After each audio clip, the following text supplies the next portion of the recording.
বীর চত্বলা টিভি। আসসালামু আলাইকুম। বীর চট্টলা টিভি থেকে আমন্ত্রণ জানাচ্ছি। আমি তানিশা সুলতানা আফিফা।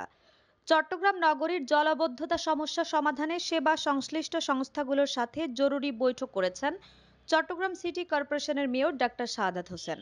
চট্টগ্রাম সিটি কর্পোরেশনের কার্যালয়ে এ বৈঠকে অনুষ্ঠিত হয়।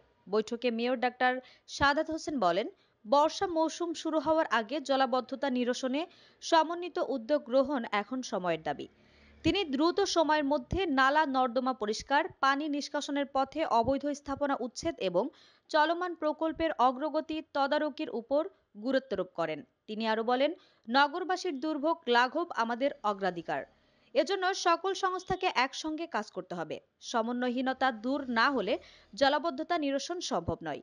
বৈঠকে জলাবদ্ধতার স্থায়ী সমাধানে প্রয়োজনীয় প্রকল্প গ্রহণ ও বাস্তবায়ন বিষয়েও আলোচনা করা হয়।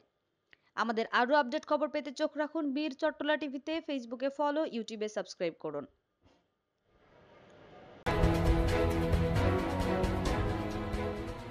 বীর চত্বলা টিভি।